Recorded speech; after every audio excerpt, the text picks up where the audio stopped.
tariff on India will now be at 18%, but American exports to India will face a tariff of 0%. So this is a great deal and a huge win for American workers, businesses, and consumers. Bharat Mata! Are you not ashamed of yourself? I am saying that you have sold India. Do you have no shame of selling India? We are heading into turbulent times and the nation has been sold. The nation has been sold out. Its data has been sold. Its farmers have been sold. All its software engineers have been sold out. Small and medium businesses have been sold out. And most importantly, our forces and our energy security has been sold out. The interesting thing is that the Prime Minister would not sell India under normal circumstances. He will not do it. You know why he sold India? Because they are choking him. He has sold India because they are choking him. 2025 पासून ते आज जानेवारी February 2026 पर्यंत हा भारत आणि America यांच्यामध्ये चर्चेत असलेला जो व्यापार करार आहे हा नेमका कोणत्या अटींवर थांबला होता आणि कोणत्या अटींवरती झाला हे गेल्या 8 दिवसामध्ये स्पष्ट होताना दिसत नाहीये. आणि त्याचा परिणाम कृषी क्षेत्राच्या संबंधित असणारे जे तज्ज्ञ आहेत, शेतकरी आहेत, शेतकरी नेते आहेत, या सगळ्यांमध्ये एक उलटसुलट चर्चा आहे की सरकारच्या या निर्णयामुळे शेती क्षेत्रामध्ये किंवा कृषी क्षेत्रामध्ये होत असलेल्या आव्हानं तयार होणार आहेत, तर त्याचा शेतकऱ्यांवरती गंभीर परिणाम होईल आणि शेतकऱ्याचं उत्पन्न कमी होईल. आधी यशोधडीला मिळालेला जो शेतकरी आहे तो आणखी अडचणीत येऊ शकतो. शेतकऱ्यांच्या आयात आणि निर्यातीवरती जो करार होणार आहे त्यामुळे अमेरिकेतील जो सुटाबुटाचा शेतकरी आहे, म्हणजे अगदी त्याच्याकडे असणाऱ्या क्षेत्राचा जर विचार केला तर हजारो एकर क्षेत्र असलेल्या शेतकऱ्याची तुलना गुंठ्यावरती आलेल्या किंवा काही एकरांमध्ये शेती असणाऱ्या अल्पभूधारक शेतकऱ्याला त्याच्याशी स्पर्धा करावी लागेल आणि त्या स्पर्धेमध्ये त्यांच्या आधुनिक तंत्रज्ञानासमोर तो आपला शेतकरी टिकू शकणार नाही. आणि त्यामुळे आधीच मेटाकोटीला आलेला शेतकरी हा आणखी अडचणीत येऊ शकतो. विदर्भ आणि मराठवाड्यामध्ये वाढणाऱ्या शेतकऱ्याच्या आत्महत्या आहेत, याच्यामध्ये बहुतेक जास्त वाढ होऊ शकते. सोयाबीन असेल, कापूस असेल, फळबागा असतील, जम्मू काश्मीर सारख्या राज्यांमधून तयार होणारे जे सफरचंद आहे हे त्यांचं जे मर्यादित उत्पादन आहे त्याच्यावरती सुद्धा या व्यापारी करारामुळे फार गंभीर परिणाम होणार आहेत. अमेरिकेच्या कृषी मंत्री यांनी 1% असणाऱ्या शेतकऱ्यांना किती फायदा होणार आहे हे जे आनंदाने सांगितलं, तसं आपल्या भारत देशाच्या 50% पेक्षा जास्त लोकसंख्या ह्या शेतीशी संदर्भात असताना सुद्धा इथले कृषी मंत्री मात्र या करारामुळे शेतकऱ्यांचे नेमके काय फायदा होणार आहे, हा करार नेमका कोणत्या अटींवर करण्यात आला, हा करार होण्याचा अमेरिकेला फायदा होणार आहे की आपल्याला फायदा होणार आहे, भारताला फायदा होणार आहे, याबद्दल अजूनही गेल्या 8 दिवसांमध्ये कसलीही स्पष्टता यांच्याकडून देण्यात आलेली नाहीये. काल वाणिज्य मंत्री पियुष गोयल यांनी डेअरी प्रोडक्ट असतील आणि कृषी क्षेत्रातील बऱ्याच गोष्टींवरती आम्ही जैसे ते परिस्थिती ठेवून हा करार केलेला आहे, त्यामुळे शेतकऱ्यांना तशा पद्धतीचा तोटा होणार नाही अशा सांगण्याचा प्रयत्न केला. परंतु देशातील उत्पादनावरती स्वतःच लावलेला जीएसटी स्वतःच कमी करून केल्यानंतर स्वतःची पाठ थोपटून घेणारे राज्यकर्ते मात्र हा कृषी करार नेमका भारताच्या शेतकऱ्यांसाठी किती फायद्याचा आहे, कसा फायद्याचा आहे हे पुढे येऊन सांगताना दिसत नाहीत. त्यामुळेच आपण या व्हिडिओमध्ये चर्चा करणार आहोत की हा नवीन होणारा अमेरिकेबरोबर जे ट्रेड डील आहे, जो व्यापार करार आहे, त्यामुळे शेतीचं, पशुपालकांचं नेमकं याच्यामधून काय फायदा होणार आहे, काय तोटा होऊ शकतो आणि या करारामुळे नेमकं भारतीय कृषी अर्थव्यवस्थेला नेमकं काय धोका आहे याबद्दल आपण या व्हिडिओमध्ये चर्चा करणार आहोत. व्हिडिओ माहितीपूर्ण आहे, शेवटपर्यंत पहा. आवडला तर इतर शेतकऱ्यांपर्यंत पाठवा आणि आपल्या चॅनलवर नवीन असाल तर चॅनलला सबस्क्राईब करा. नमस्कार मित्रांनो, मी शैलेश आपल्या शिवम ॲग्रो मराठी युट्यूब चॅनलमध्ये सगळ्यांचं सहर्ष स्वागत करतो. मित्रांनो, मी नेहमीच शेतीपूरक व्यवसाय आणि पशुपालकांसाठी उपयुक्त असे व्हिडिओ आपल्या चॅनलवरती बनवत असतो आणि त्याला तुम्ही उत्तम प्रतिसाद देत आहात, त्याबद्दल मनपूर्वक धन्यवाद. तर मित्रांनो, मी असाच आपल्याला एक नवीन विषय आज घेऊन आलोय की गेल्या 8 दिवसापासून भारत आणि अमेरिका यांच्यामध्ये झालेला जो व्यापार करार आहे, शेती आणि शेतीपूरक व्यवसाया संदर्भामध्ये काही निर्णय घेण्यात आलेले आहेत, काही डील अशा झालेल्या आहेत, त्या ट्रेड डील अशा झालेल्या आहेत की ज्यामुळे शेती क्षेत्रावरती फार मोठा परिणाम होऊ शकतो आणि देशाच्या जवळपास 50% पेक्षा जास्त लोक या संबंधित असल्यामुळे ह्या ट्रेड डीलला फार महत्व आलेलं दिसतंय आणि शेतकऱ्यांमध्ये यामध्ये शेतकरी नेते आणि काही तज्ञांमध्ये काही वेगवेगळे विचार प्रवाह निर्माण झालेले आहेत. आजपर्यंत शेती ही ची निर्यात खुली असली पाहिजे, जागतिक बाजारपेठेमध्ये आयात निर्यात धोरणावरती सरकारचा अंकुश नसावा, यासाठी शेतकरी संघटनांनी काम केलेलं आपण पाहिले. परंतु मग नेमकं आता जर काही प्रमाणामध्ये व्यापार खुला होणार असेल, अमेरिकेमध्ये असणारी जी बाजारपेठ आहे ती आपल्यासाठी उपलब्ध होईल आणि आपलीकडची बाजारपेठ अमेरिकेसाठी उपलब्ध होईल.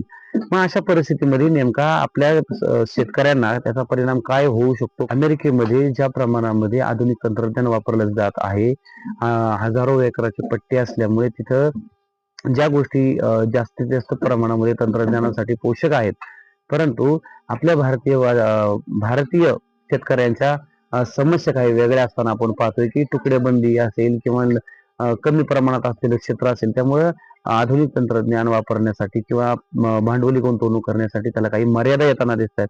स्वतःच्या उपजीविकेसाठी सुद्धा कमी असणारं क्षेत्र हे त्याला काही निर्णय घेण्यापासून किंवा व्यापारी धोरण राबवण्यामध्ये त्यांना अडचणी येताना दिसत आहेत. राज्यातील विदर्भातील काही जिल्ह्यांमध्ये वारंवार आत्महत्येचं सत्र वाढत चाललेलं असताना सोयाबीन असेल, कापूस असेल, धान असेल अशी जी प्रमुख पिकं या ठिकाणी घेतली जातात, या पिकांचं जे संरक्षण भारतीय सरकारकडून केलं जात होतं आयात निर्यात धोरणामध्ये, जर आपल्या देशातील माल कोणी बाहेर पाठवला असेल तर त्याला निर्यात अनुदान देणं आणि आपल्या देशामध्ये जो कोणी माल आयात करत असेल तर त्याच्यावरती जास्तीचा कर लावून ती आयात थांबवण्यासाठी सरकार प्रयत्न करत होतं. त्याच्यामुळे आपल्या देशातील महागाईवरती नियंत्रण ठेवण्यामध्ये तसेच शेतकऱ्यांच्या उत्पन्नामध्ये स्थिरता येण्यासाठी या गोष्टींचा नक्कीच फायदा होत होता. परंतु आता हा बाजारपेठ जर अमेरिकेसारख्या प्रगत देशाला आपण खुली केली तर मात्र त्या ठिकाणी तयार होणारं सोयाबीन असेल, मका असेल, कापूस असेल आणि जास्तीची फळ लागवड असेल, इतर डेअरी प्रोडक्ट असतील, तर ही जी आपल्यापेक्षा चांगल्या क्वालिटीची उत्तम दर्जाची जर बाजारपेठेमध्ये ते प्रोडक्ट्स आले तर आपल्या इथल्या स्थानिक बाजारपेठेमध्ये आपण तयार करणारे किंवा भारतातून तयार होणारे जे उत्पादने आहेत तर त्यांना त्याचं नुकसान होऊ शकतं आणि बाजारपेठेमध्ये यांची मागणी कमी होऊन हा शेतकरी आणखी अडचणीत येऊ शकतो, अशी भीती जास्तीत जास्त शेतकऱ्यांच्या मनामध्ये आणि भारतीयांच्या मनामध्ये असताना दिसते.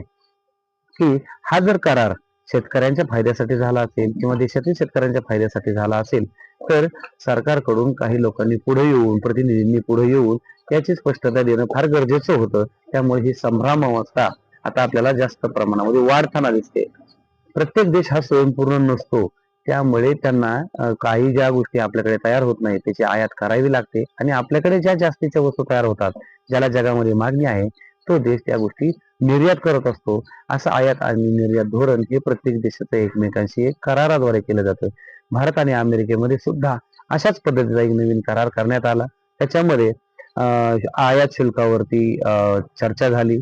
एकमेकांना त्या कृषी क्षेत्रासंदर्भामध्ये आणि इतर क्षेत्रामध्ये तंत्रज्ञान देण्यासंदर्भामध्ये सुद्धा तयारी करण्यात आली आणि त्याच पद्धतीने काही तांत्रिक अडचणी व्यापारामध्ये किंवा व्यवहार करण्यामध्ये येत असतील तर त्याबद्दल सुद्धा या करारामध्ये काही गोष्टी नक्कीच नमूद करण्यात आलेल्या आहेत. परंतु या करारामुळे अमेरिकेतील शेतकऱ्यांना फार मोठा फायदा होणार आहे असे त्या तेथील कृषी मंत्र्यांनी दुसऱ्या दिवशी स्पष्ट केल्यानंतर भारतीय कृषी मंत्र्यांकडून मात्र कसल्याही पद्धतीचं स्टेटमेंट आलं नाही, निवेदन आलं नाही आणि हा करार भारतीय शेतकऱ्यांसाठी सुद्धा फायद्याचा आहे आणि किती फायद्याचा आहे त्याबद्दल कसलीही चर्चा न केल्यामुळे हा संभ्रम जास्त वाढताना दिसतोय. ह्या कराराचा भारतीय शेतकऱ्यांना सुद्धा काही प्रमाणामध्ये फायदा होऊ शकतो. भारतीय कृषी मालामध्ये तांदूळ असेल, मसाल्याचे पदार्थ असेल किंवा जे साखळी उत्पादनं आहेत, जे समुद्री उत्पादनं ज्यामधून म्हणजे कोळंबी असेल किंवा मासे असतील, बोंबील असेल, तर या घटकांना सुद्धा जास्त प्रमाणामध्ये अमेरिकेच्या बाजारपेठेमध्ये मागणी आहे. त्यामुळे या व्यापाराचा सुद्धा आपल्याला सुद्धा नक्कीच फायदा होऊ शकतो. क्षेत्रामध्ये जे आधुनिक तंत्रज्ञान आहेत, ज्या मात्रात आपण ऐकतो त्याप्रमाणे जे AI तंत्रज्ञान असेल, हरित तंत्रज्ञान आहे, सूक्ष्म सिंचनाच्या काही सुविधा असतील, कोल्ड स्टोरेज असेल, फूड प्रोसेसिंग आहे, पॅकेजिंग आहे, अशा वेगवेगळे जे कृषी क्षेत्राशी संबंधित उद्योग क्षेत्र आहेत या ठिकाणी सुद्धा अमेरिकेची जी गुंतवणूक आहे ती होताना दिसते आणि त्यामुळे आपल्या भारतीय तरुणांना या कृषी क्षेत्रामध्ये जे तयार होणारे नवीन रोजगार आहेत त्याच्यामध्ये नोकरीची संधी उपलब्ध होऊ शकते. हा एक प्रकारचा आपल्याला त्यातून फायदा होऊ शकतो. अमेरिकेमध्ये जे असणारं पशुधन आहे ते जास्तीत जास्त उत्पादन कसं घेता येईल, त्यांचं आरोग्य कसं व्यवस्थित ठेवता येईल, त्या येणाऱ्या रोगांवरती, आजारांवरती जे औषधं आहेत, लसीकरण आहेत, या गोष्टींचं सुद्धा भारतातलं पशुधन वाचवण्यासाठी किंवा त्यांची संख्या वाढवण्यासाठी, त्यावरती काम वाढवण्यासाठी आपल्याला नक्कीच या अमेरिकन तंत्रज्ञानाचा त्या करारामधून काही गोष्टींचा आपल्याला नक्कीच फायदा होताना दिसतो. या पशुआहारासाठी लागणारं जे रॉ मटेरियल आहे, जो कच्चा माल आहे, म्हणजे आपण सोया DOC म्हणतो किंवा मका म्हणतो, तर या गोष्टींचा सुद्धा आपल्याला स्वस्त दरामध्ये उपलब्धता तयार झाली तर आहारावरती जो शेतकऱ्यांचा खर्च होतोय, जे पशुआहार ज्या महागाईने आपल्याला घ्यावं लागतंय, ज्या पटीमध्ये महागाई वाढते त्याप्रमाणे शेतीचं उत्पादन वाढताना दिसत नाही. तर त्यामुळे आपल्याला हे कच्चा माल जर स्वस्तामध्ये मिळाला तर आपल्या जनावरांसाठी पशुआहार सुद्धा आपल्याला स्वस्तामध्ये मिळू शकतो. हा एक आपल्याला फायदा होऊ शकतो.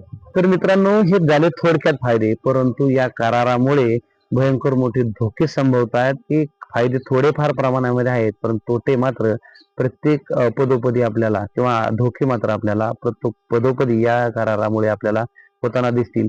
आता साधा विचार करा, देशाच्या लोकसंख्येमध्ये फक्त 1% शेतकरी असणारा अमेरिका स्वतःच्या शेतकऱ्यांचा इतका विचार करत असेल, तर आपल्या देशाचे 50% जास्त जर शेतकरी असतील तर त्यांचा आपल्या या करारामध्ये आपल्याला होणारे फायदे हे जास्त असायला पाहिजे होते, परंतु या गोष्टी आपल्याला याच्यावरून दिसत नाहीत.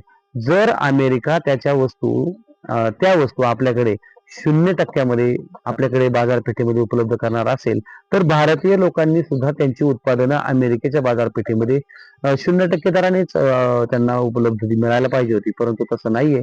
भारतातील माल अमेरिकेमध्ये गेल्यानंतर त्याला 13% पर्यंत टेरिफ लागणार आहे, परंतु अमेरिकेतून येणाऱ्या मालावरती भारत कसल्याही पद्धतीने कर लावणार नाही. मग हा नक्की आपल्या देशातील शेतकऱ्यांना फायदा आहे की अमेरिकेच्या शेतकऱ्यांना फायदा आहे, हे तुमच्या लक्षात येऊ शकतं. अमेरिकेतील शेतकऱ्याला भारताच्या शेतकऱ्यापेक्षा क्षेत्राचं प्रमाण जास्त आहे. हजारो एकराचे त्यांचे मोठे प्लॉट असतात आणि भारत देशामध्ये मात्र काही एकरामध्ये आणि गुंठ्यामध्ये सुद्धा प्लॉट असतात. त्यामुळे काही आधुनिक तंत्रज्ञान असेल, सूक्ष्म सिंचनाच्या सोयी असतील, या गोष्टींवरती मर्यादा येतात आणि मजुरीवरती किंवा रोजगारावरती, थोडक्यात शेती क्षेत्रामध्ये जो रोजगार आहे तो जास्त प्रमाणामध्ये भारतामध्ये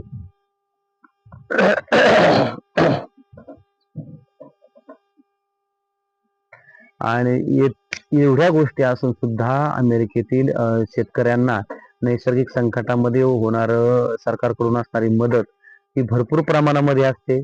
त्याचप्रमाणे ज्यावेळी ते निर्यात करतात त्यासाठी जी अनुदानं दिली जातात ते सुद्धा फार मोठ्या प्रमाणामध्ये आहेत.